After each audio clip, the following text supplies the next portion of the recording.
If this story touched your heart, hit that like button and subscribe to 558 Whispered Truths for more real-life drama that will leave you speechless. Drop a comment below if you've ever had to stand up for yourself against family who tried to take credit for your success. I still remember how the tassel of my cap felt between my fingers as I adjusted it that morning. 4 years of sleepless nights, ramen noodle dinners, and juggling 3 part-time jobs had led to this moment, graduation day at the University of Michigan. My engineering degree wasn't just a piece of paper, it was proof that I could survive on my own. My mother Evelyn squeezed my hand before I lined up with the other graduates. "I'm so proud of you," she whispered, her eyes glistening. I knew what she was thinking, how I'd done this despite, not because of, my father. Richard Bennett had mastered the art of absence. Absent when tuition was due. Absent when my car broke down on the highway during a snowstorm. Absent when I cried myself to sleep, wondering if I could make it through another semester. But somehow, miraculously, he was present today, sitting in the audience as if he'd earned the right. The weight of my gown felt like armor as I crossed the stage, my name echoing through the stadium. Olivia Bennett. I reached for my diploma, heart thundering with pride, when a commotion erupted near the stairs. My father had somehow managed to get past security. Before anyone could stop him, he grabbed the microphone from the stand. His voice boomed across thousands of stunned faces. "I worked hard to get my daughter here. She should thank me." Time stopped. The audience fell silent. My classmates' expressions shifted from celebration to awkward confusion. Every sacrifice I had made, the 3 jobs, the student loans, the nights I'd fallen asleep on textbooks because I couldn't afford to fail a single test, all of it was being casually erased by this man who thought parenthood was a spectator sport. Something inside me snapped. Not violently, but certainly. Like a rubber band that had been stretched for years finally finding release. I walked toward him, my legs moving before my brain could stop them. The dean looked alarmed but didn't intervene as I took the microphone. My hands were steady despite the adrenaline coursing through my veins. "Actually," I said, my voice clearer than I expected, "I put myself through college alone." The words hung in the air. Gasps rippled through the stadium. My father's face flushed crimson, not with shame, but rage at being publicly corrected. His eyes narrowed, a look I knew too well from childhood. It was the face that had made me second-guess my worth for decades. But this time, I didn't shrink. I didn't apologize. I simply handed the microphone to the university president and accepted my diploma. As I walked off stage, something had fundamentally shifted. I never planned to confront my father on what should have been solely my day of triumph. Yet somehow, claiming my story back from him felt like a second graduation, one where I wasn't just receiving a degree, but reclaiming my truth. The truth was finally spoken aloud, and there was no taking it back. Detroit in the early 2000s wasn't kind to families like ours. Our neighborhood was a patchwork of abandoned homes and fading dreams, where even the air felt heavy with disappointment. Our modest 2-bedroom house sagged under the weight of unpaid bills and unspoken resentments. My father Richard was what people politely called between jobs, a euphemism that stretched into years of watching television while nursing beers and excuses. Meanwhile, my mother Evelyn worked double shifts at Detroit General, her nurse's uniform always smelling faintly of antiseptic and exhaustion. I'd watch her hands, cracked from constant washing, as she counted our meager savings at the kitchen table after midnight, thinking I was asleep. I found my escape in books. The local library became my sanctuary, a place where peeling paint and flickering fluorescent lights somehow felt more welcoming than home. Mrs. Patterson, the librarian, would let me stay until closing, sometimes slipping me a granola bar when my stomach growled too loudly. "Why waste time studying? It's not like it'll get you anywhere," my father would scoff when I'd finally come home, my backpack heavy with borrowed textbooks. His words carried the bitter tang of someone who'd convinced himself that dreams were for fools. Each A on my report card was met with suspicion rather than celebration. "Must be an easy class if you're doing that well," he'd mutter, never bothering to ask what I was learning or how hard I worked for those grades. By 16, I'd mapped out my future in a notebook I kept hidden between my mattress and box spring. University of Michigan. Engineering program. Scholarship applications. Work-study options. I'd researched everything, staying up past midnight while the blue glow of our ancient desktop computer illuminated my determination. One evening, feeling brave after receiving my PSAT scores, I mentioned Michigan at dinner. "University of Michigan?" My father's laugh was sharp enough to draw blood. "You think you're better than us? We can't afford that, and even if we could, you'd just fail." My mother's eyes flashed with a rare anger before dimming back to resignation. Under the table, her hand found mine and squeezed, our silent language of support. That night, I cried into my pillow until it was damp with frustration. But something hardened in me too. A resolve that crystallized with each tear. While he dozed in his recliner, the television bathing his face in flickering blue light, I was researching every scholarship, grant, and work opportunity available. I learned to type scholarship essays while he snored on the couch. I practiced interview questions while he complained about the neighbors. I calculated tuition costs and living expenses while he wasted money on lottery tickets, convinced his big break was coming. My acceptance letter arrived on a Tuesday. I hid it in my underwear drawer, sharing the news only with my mother, who cried silently before whispering, "You did it, baby. You really did it." In the shadow of my father's indifference, I was learning the most important lesson of my life, that sometimes the people who should believe in you the most are the ones who believe in you the least. And sometimes, that's exactly the fuel you need to burn brighter than anyone thought possible. I never knew then that getting into Michigan was only the beginning of my battle with Richard Bennett. I couldn't have imagined how his shadow would follow me, growing longer and darker until that graduation day when everything finally came to light. The University of Michigan campus took my breath away that first day. Gothic spires reached toward the clouds, and perfectly manicured lawns sprawled between buildings that seemed to whisper of possibilities I'd never dared imagine growing up in Detroit. I stood there, my secondhand suitcase heavy in my hand, feeling like an imposter in a world built for people who belonged, but I couldn't afford to indulge that feeling. Not when every minute had to count. Within a week, I'd mapped out an existence that left no room for weakness. Engineering classes filled my mornings. Thermodynamics, calculus, and physics lectures where I sat in the front row, hand cramping from taking notes while other students scrolled social media. Between classes, I'd sprint across campus to the Cornerstone Cafe, swapping textbooks for an apron stained with coffee grounds, serving students who never looked me in the eye. Evenings meant tutoring high school students in math and science, explaining the same concepts over and over until my voice grew hoarse. Weekends belonged to Borders Bookstore, where I shelved novels I had no time to read and rang up customers buying books I couldn't afford. My tiny apartment was barely big enough for a bed and desk, but the rent consumed nearly half my income. Each payday, I'd spread my earnings across the kitchen counter, allocating every dollar. Tuition, rent, utilities, groceries. There was never enough, but somehow I made it stretch. "You coming to the game Saturday?" classmates would ask, their faces bright with the ease of youth. I'd smile and make vague excuses, never admitting I'd be restocking the engineering section at Borders or explaining derivatives to struggling high schoolers. While they created memories at fraternity parties and football games, I created my future in fluorescent-lit library corners, eyes burning at 3 a.m. as I mastered concepts that didn't come easily but came eventually through sheer persistence. Despite the bone-deep exhaustion, my academic performance never wavered. I climbed to the top of my class, each A feeling like a personal rebellion against my father's dismissal. Professor Whitman stopped me after class one day, his brow furrowed with concern. "Ms. Bennett, your work is exceptional, but you look exhausted. Are you getting enough rest?" I nodded, the lie coming easily after years of practice. What would it matter if I told him the truth? That sleep was a luxury I couldn't afford? That rest was less important than proving my father wrong?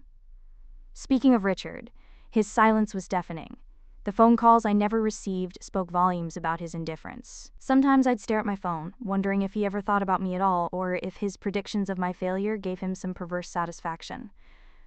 My mother was different. Her text messages arrived like clockwork every evening. Proud of you, baby. Hang in there. You're doing what I never could. Occasionally, a money order for $25 or $50 would arrive with a note. Don't tell your father. I knew those small sums came from her lunch money or overtime shifts, and each dollar felt weighted with her sacrifice.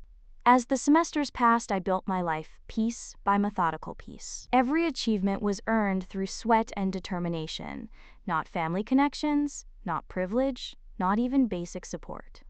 Each step forward was taken on bleeding feet, each success extracted from hours no one witnessed, each milestone reached alone. On particularly hard nights, when exhaustion made my hands shake as I reviewed engineering problems, I'd remember my father's mocking laughter at our dinner table. You think you're better than us? The memory no longer brought tears, only a hardening of resolve that pushed me through one more problem set, one more shift, one more day of proving him wrong. I was learning that independence comes with a price tag far higher than tuition. It costs you normalcy, carefree moments, sometimes even relationships. But watching the sun rise over the campus after an all-night study session, I knew I'd pay that price 1,000 times over rather than surrender to the future he'd prescribed for me. The words escaped my lips before I could stop them. Standing on that graduation stage, diploma in hand, I'd finally spoken my truth. I thought I'd feel victorious, but watching my father's face transform from smugness to stunned humiliation left me hollow. His eyes, those eyes that had dismissed me for years, narrowed to slits as he pushed through the crowd and stormed out of the stadium, leaving a wake of whispers behind him. I told myself it was worth it, that 4 years of back-breaking work deserved to be claimed as mine alone. But in the deafening silence that followed, I questioned everything. A month passed. No calls, no texts, just silence that grew heavier with each passing day until it finally broke with the arrival of a cream-colored envelope in my mailbox. My father's handwriting, always so controlled and precise, looked jagged and aggressive across the paper. My fingers trembled as I unfolded the letter. You embarrassed me in front of hundreds of people. Don't bother coming back around here. You're not welcome. 7 words that severed what little connection remained between us. He had disowned me. Though I'd spent years preparing myself for his rejection, seeing it etched in ink made it devastatingly real. I placed the letter on my kitchen table and stared at it for hours, feeling strangely numb. Word travels quickly in families like mine. Within days, the extended family began choosing sides. Aunt Meredith, who'd always slipped me extra dessert at family gatherings, now wouldn't return my calls. Uncle James and his wife removed me from their annual Christmas card list. Cousins I'd grown up with suddenly became strangers, their social media comments disappearing from my posts. The family narrative spread like poison. Olivia had humiliated her father out of spite. Olivia was ungrateful. Olivia had forgotten where she came from. No one questioned my father's version of events. No one asked what led to that moment on stage. The daughter was villainized, the father was martyred. Only my mother remained my anchor. She called me late one night, her voice hushed and broken. Everyone's acting like you stabbed him in the back, she whispered, the sound of her tears evident even through the phone. They don't see the years he ignored you, the way he mocked your dreams. But I saw it all. I'm proud of you. Something inside me cracked open at her words. The wall I'd built around my emotions, the one that had protected me through years of indifference and dismissal, suddenly collapsed. I sank to my kitchen floor, phone clutched against my ear, and sobbed for the first time in weeks. Ugly, guttural cries that seemed to come from depths I didn't know existed within me. My mother's soft breathing on the other end of the line kept me tethered as years of hurt poured out. The birthday celebrations where my father paid more attention to the television than my achievements. The career counseling sessions where he'd laughed at my engineering aspirations. The dinner conversations where he'd spoken about me in the third person, as if I weren't sitting right there. "He'll come around," my mother said eventually, though her tone betrayed her doubt. We both knew better. In the weeks that followed, I threw myself into my new job at an engineering firm. I worked longer hours than anyone else, taking on projects others avoided, desperate to prove my worth in this new arena. But beneath my professional composure, a constant ache persisted. The pain of being excised from my family tree like a diseased branch. Sometimes at night I'd scroll through old family photos, studying my father's face for any hint of the pride he now claimed I'd stolen from him. Had it ever existed? Or had I spent my entire life chasing approval from someone incapable of giving it? My childhood home was now forbidden territory.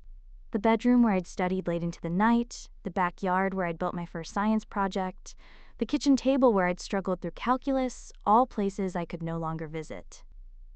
My history had been rewritten without my consent, my existence minimized to a cautionary tale about disrespect and ingratitude. The worst part wasn't losing my father. I'd been losing him in increments for years. The worst part was realizing how conditional family can be. How quickly blood ties can dissolve when you refuse to play the role assigned to you. How love, or what passes for it, can be weaponized to control and diminish. I thought the worst pain would be losing my family. I was wrong. Life has a way of compounding tragedy, of testing just how much you can endure before breaking. And my breaking point? It was approaching faster than I realized. My engineering position in Ann Arbor was supposed to be my sanctuary, the place where merit mattered and my past couldn't touch me. Instead, it became another battlefield. My supervisor Dean made sure of that. His attacks were subtle at first. Sideways glances when I spoke in meetings, suggestions that perhaps complex calculations should be double-checked by others. Then came the comments, each one slicing deeper than the last. The company needed to meet certain quotas, he'd say within earshot, his voice dripping with insinuation. Our diversity poster child. The words would hang in the air as colleagues averted their eyes, their silence a tacit endorsement of his behavior. While men with half my qualifications were assigned innovative projects, I found myself relegated to data entry and basic calculations. Each morning I'd steel myself before entering the building, armor myself with professionalism while something vital inside me withered. When I finally gathered the courage to approach HR, the response was painfully predictable.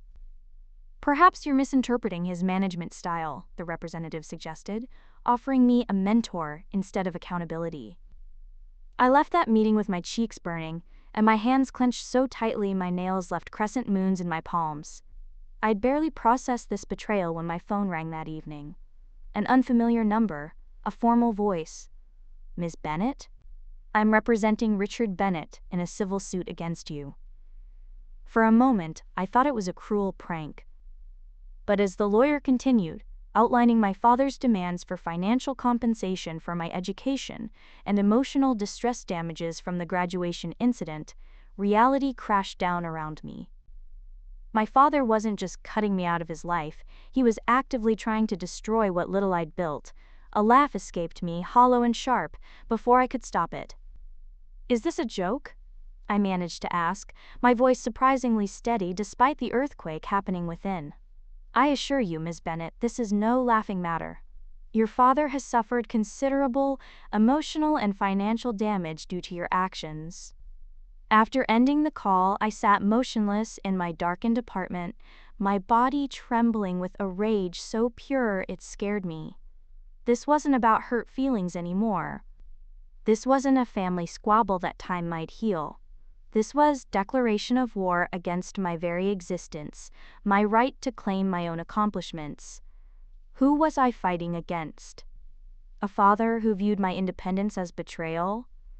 Colleagues who saw my gender and background before my capabilities? A system that expected me to accept disrespect with a grateful smile? Sleep eluded me that night as I stared at my ceiling, watching shadows shift and change. Something crystallized within me in those dark hours, A realization that silence had never protected me. Compliance had never earned me respect. Playing by their rules had left me vulnerable to those who never intended to play fair. I thought about my mother's whispered support, how she'd spent decades caught between protection and peacekeeping. I thought about every female engineer who'd walked into a room and been immediately underestimated. I thought about daughters everywhere expected to diminish themselves to protect fragile male egos. By dawn, something had changed inside me. The weight of others' expectations, that crushing pressure to be smaller, quieter, less threatening, began to lift. In its place grew something dangerous and beautiful, the determination to fight back. This wasn't just about my father anymore. This wasn't just about one toxic workplace. This was about refusing to let others dictate my worth, about drawing a line in the sand and saying, "No further, you will not rewrite my story. You will not claim what isn't yours to take." The wolves were circling, but they'd soon discover I had teeth too. With my newfound determination, I knew I needed hard evidence, not just my word against my father's. I dug through boxes of old papers in my apartment, hands trembling as I assembled the proof of my independence. Every scholarship letter, every tuition receipt, every student loan document with my signature alone. Job applications from those summers. I worked double shifts while classmates enjoyed their freedom. And my journal, that raw, honest record of struggle I'd kept since I was 15. These weren't just papers. They were artifacts of my survival, physical proof that I had fought for every inch of ground I now stood on. I contacted a lawyer first, someone who specialized in family disputes. Her eyes widened as I laid out my story, document by document. "Your father has no legal claim to your achievements," she assured me. "But this pattern of behavior concerns me." On her advice, I also reached out to a reporter who covered stories about educational barriers. I never expected what happened next. The story went viral, not just locally, but across multiple platforms. My inbox flooded with messages from people who'd faced similar situations, each one making me feel less alone in this fight. Then came the message that changed everything. "I knew your dad years ago," wrote a woman named Denise. "He told me once he had plans for your college money. Said it was in a trust from your grandfather, but he used it for himself."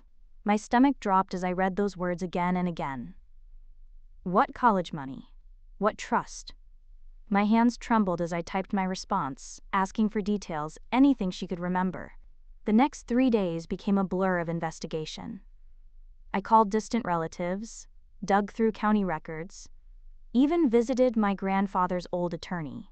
Each piece of information felt like another body blow. The truth emerged slowly, painfully. My grandfather had left $18,000 specifically for my education. My father had been the trustee, and he had spent every penny. I sat in my car outside the courthouse, staring at the documents confirming what I now knew.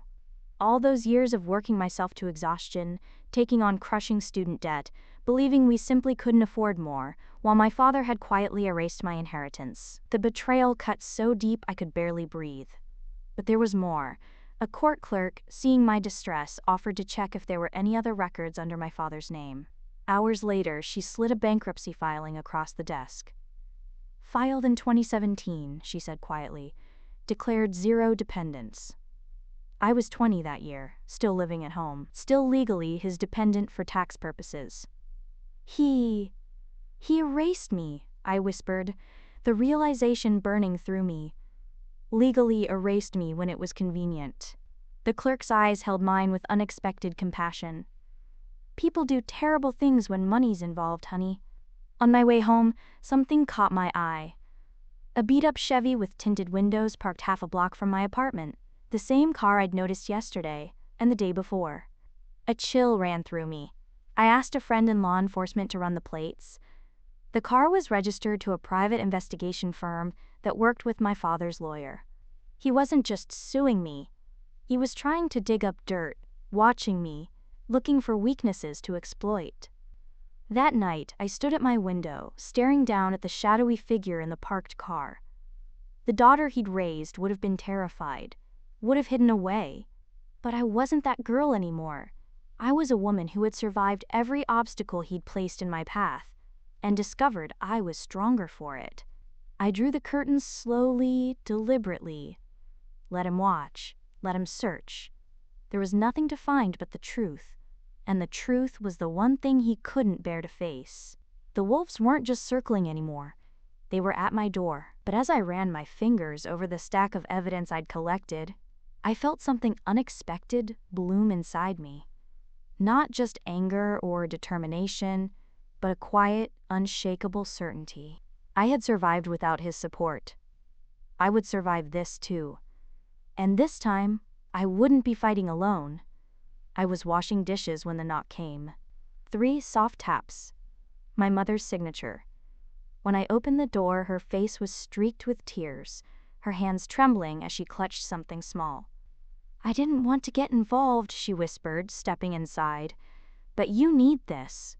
It's time." She pressed a flash drive into my palm, her fingers lingering against mine like she was passing me not just an object, but a burden she'd carried far too long. That night, after she left, I sat alone in the blue glow of my laptop, listening to my father's voice fill my apartment, file after file, over 40 recordings spanning years. His words burned through me like acid. "She thinks she's so special with her fancy degree," his voice sneered from the speaker. "Ungrateful little bitch doesn't understand what I sacrificed." Another file. "Had to use that trust money for the truck. Not like she'd ever know. Besides, what has she ever done for me?" My hands shook as I opened the final recording. His voice dropped lower, more calculated than I'd ever heard it. "One day she's going to make it big, and she's going to owe me. I'll take her for everything she's got." The room seemed to tilt sideways.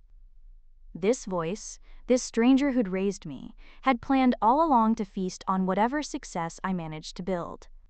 Those words froze my blood, but they also crystallized something inside me I hadn't known was there. Absolute certainty. This wasn't just about defending my achievements anymore. This was about stopping a predator who happened to share my DNA. I called my lawyer at 6 a.m. By noon, we had a strategy. The evidence was overwhelming. Not just my paper trail, but now these damning recordings exposing years of calculated exploitation. My mother's decision to finally step forward might have cost her marriage, but it had armed me with irrefutable truth. "Are you ready for what comes next?"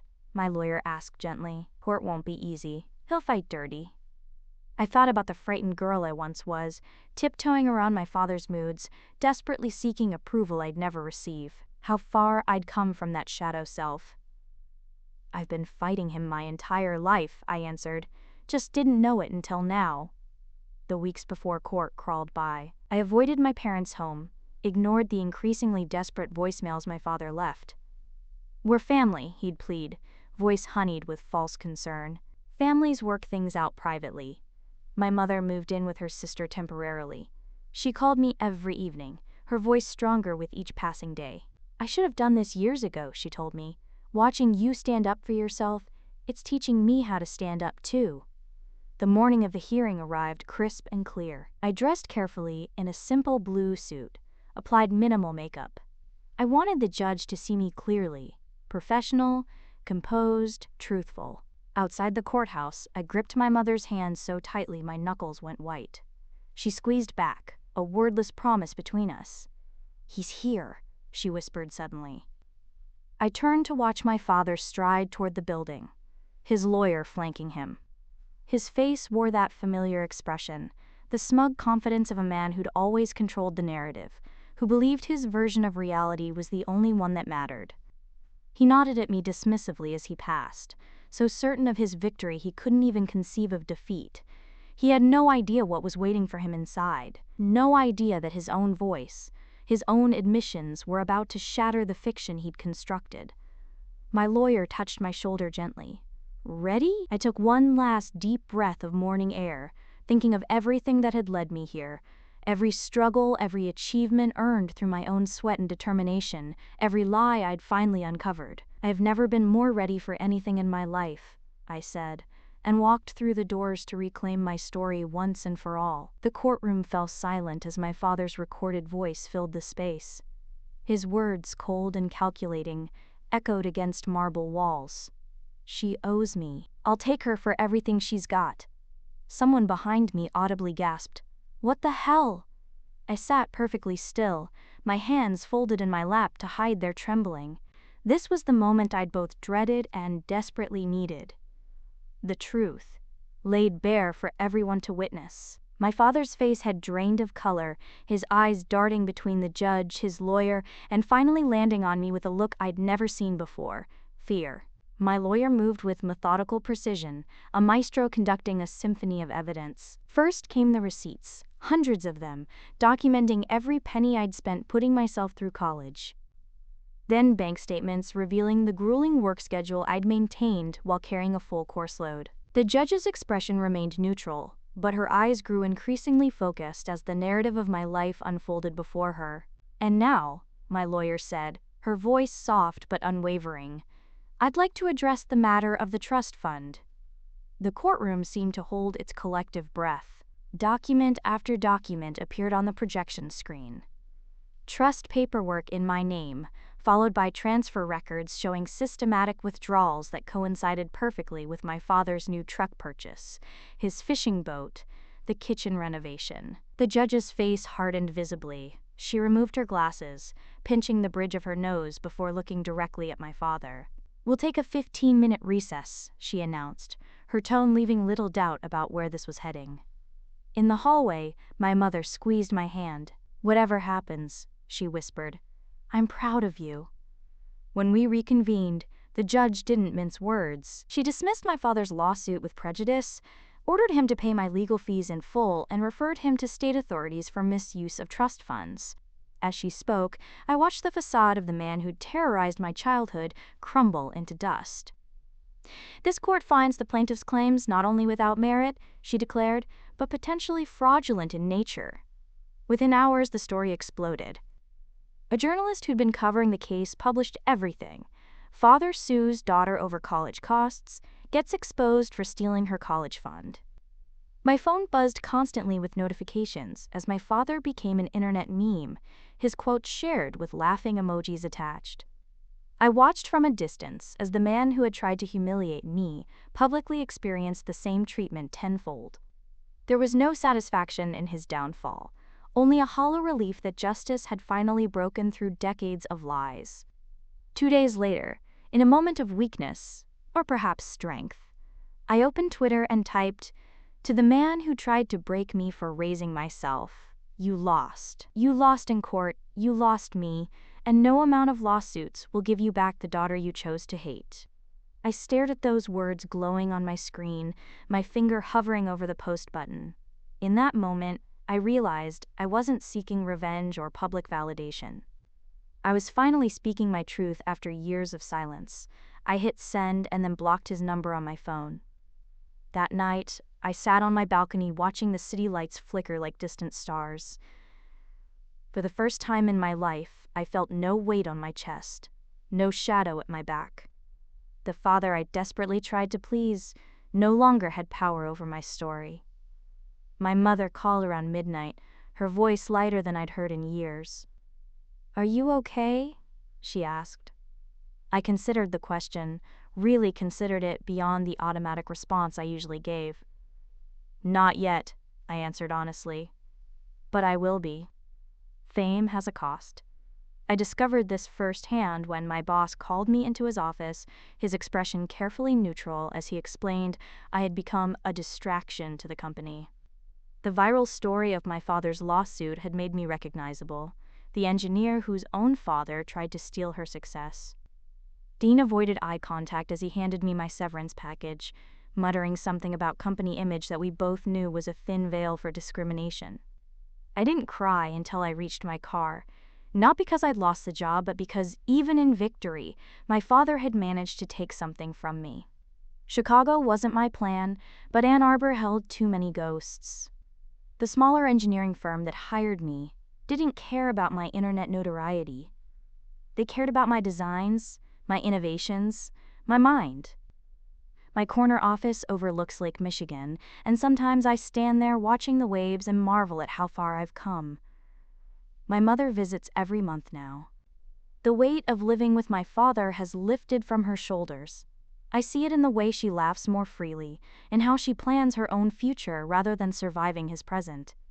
We cook together in my kitchen, sharing stories that don't revolve around his latest outburst or demand.